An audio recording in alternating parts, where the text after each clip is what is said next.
किसी लॉफुल जज का नाम या किसी लॉफुल जज की मैंने बात नहीं की, लेकिन जिन लोगों ने पीसीओ के हलफ मुशर्रफ के तरले मिन्नतें करके, जिसमें खोसा साहब भी शामिल थे, साकिब निसार भी शामिल था, उठाए थे, उन्हें ही दर्द फील हुआ। मुझे तौहीन अदालत का नोटिस मिला। उस तौहीन अदालत के नोटिस में पूरे पाकिस्तान में कोई मिला। उस तौहीन अदालत के नोटिस में पूरे पाकिस्तान में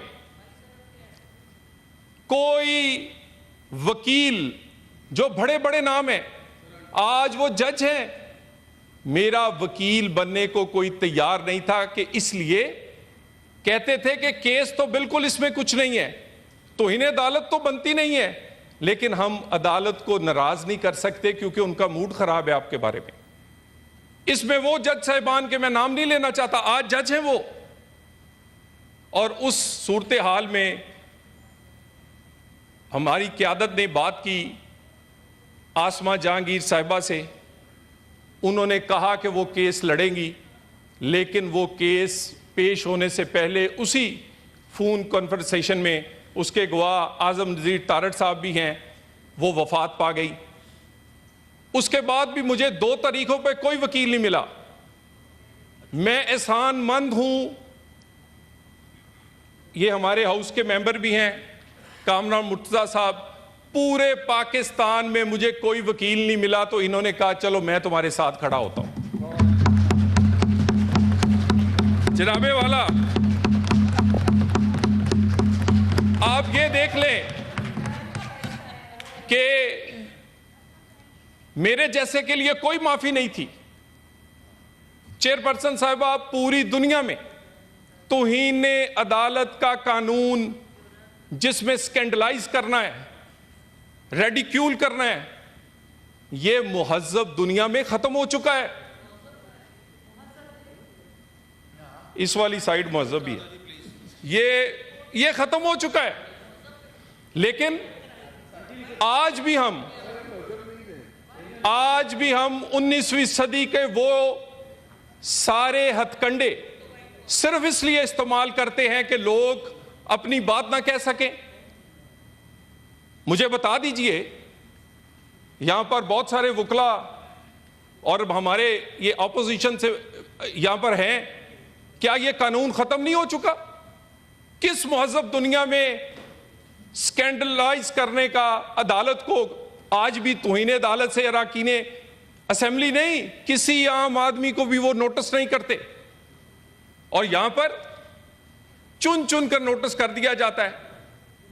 तौहीन अदालत तो मेरा नहीं ख्याल कि मेरे जैसे किसी सियासी कारकुन को सजा देने से कोई अदालत का वकार बुलंद होगा।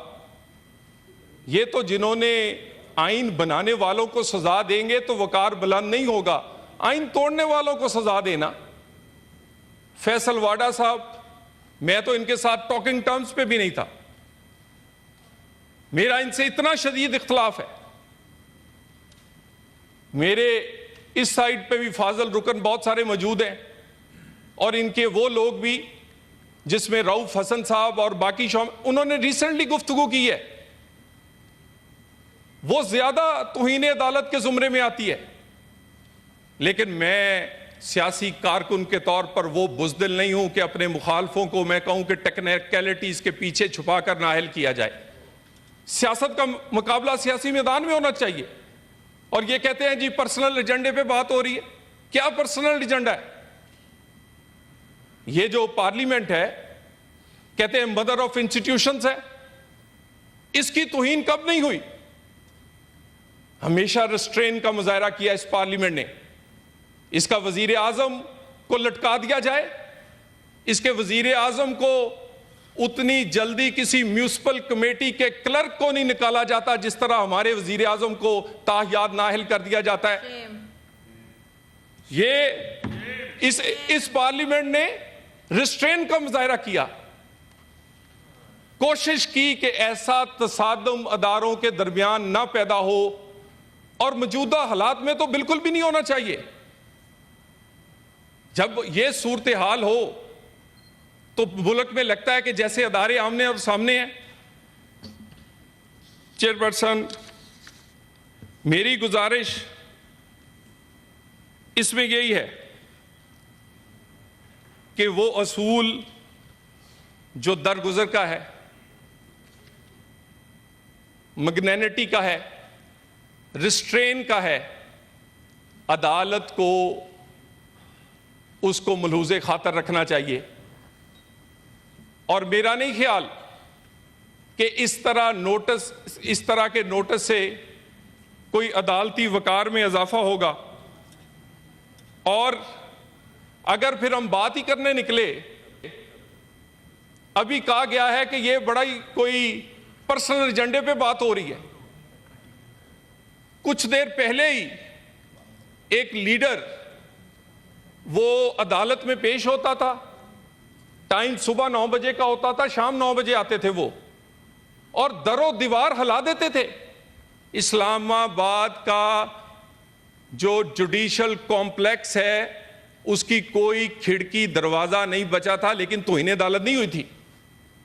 इस्लामाबाद तशरीफ लाए, सुप्रीम कोर्ट के हुक्म पर तशरीफ लाए, और पूरे इस्लामाबाद की कोई दरख्त, कोई चीज नहीं बची, आग लगा दी। तौहीन अदालत आज भी उधर ही पड़ी है। मैं नहीं चाहूंगा कि वो तौहीन अदालत में सजा हो, लेकिन इसका यह भी नहीं मतलब कि चुन चुन के नोटिस दिए जाएं। मेरी यही गुजारिश होगी कि इस पूरी सूरत हाल में अदालत अपना वकार अपने फैसलों से बुलंद करे। अदालत अपना वकार इस कंडक्ट से, वो असूल, वो कानून जो पूरी दुनिया में जिस पर लोग अब किसी किस्म का नोटिस करते ही नहीं है, उसका सहारा लेने की बजाय अपनी अदालती कारकर्दगी से अपना आपको वकार बेहतर करे। और मैं दोबारा एक दफा ये चाहूंगा कि अगर आप सिसिलियन माफिया, अगर आप गॉडफादर, अगर आप प्रॉक्सी, और अगर इस तरह के अल्फाज कहेंगे तो मेरा ख्याल है इस पे तो आप खुद ही गौर कर लीजिए कि इस तरह के अल्फाज कौन बर्दाश्त करेगा। और चेयरपर्सन, वो जब ये केस चल रहा था, ये भी एक तारीखी बात है, केस चल रहा था तो साकिब निसार साहब ने मुझे ये मैसेज भिजवाया कि अगर तुम नवाज शरीफ और मरियम नवाज के खिलाफ बयान दोगे जो स्टेज पर बैठे हुए हैं, तो पार्लियामेंट में जाओगे, नहीं तो तुम जेल जाओगे। और इस बात को मैं पहले भी कह चुका हूं, किसी किस्म की तहकीक जब मर्जी इसकी कर ली जाए। और उसके बाद एक और बात, इसके भी गवाह आजम नजीर तारड़ साहब और कामरान मुर्तजा साहब है। मेरी रिव्यू पिटीशन लगी हुई थी, उसी दिन जनरल बाजवा को एक्सटेंशन देने का केस लगा हुआ था। मेरे जैसे सियासी कारकुन को माफी नहीं मिली, जनरल बाजवा को एक्सटेंशन मिल गई थी उस दिन, उसी अदालत के अंदर से। यह सेम तारीख और सेम दिन का कहानी है।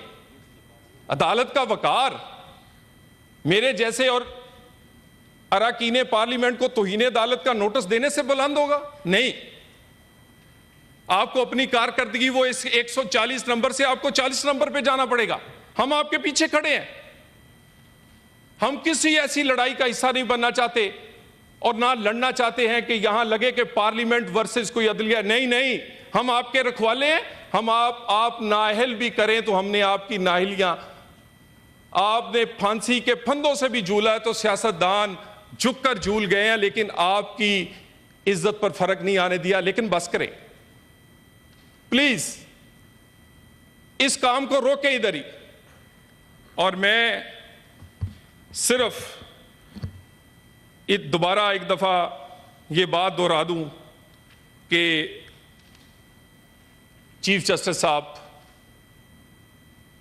आप पसंदीदा तरीन चीफ जस्टिस है पाकिस्तान। आपने तो खुद ज्यादतियां बर्दाश्त की हैं, आप ये असूल मैग्नेनिटी का, रिस्ट्रेन का, दरगुजर का ये अपनाएं। मैं इन्हीं अल्फाज के साथ ख़त्म करना चाहूँगा, लेकिन अगर बोलने की दोबारा ज़रूरत पड़ी तो ज़रूर बोलेंगे। मैं चुप रहा, शुक्रिया सर साहब। मैं चुप रहा तो मुझे मार देगा मेरा ज़मीर, गवाही दी तो अदालत में मारा जाऊंगा। बहुत शुक्रिया।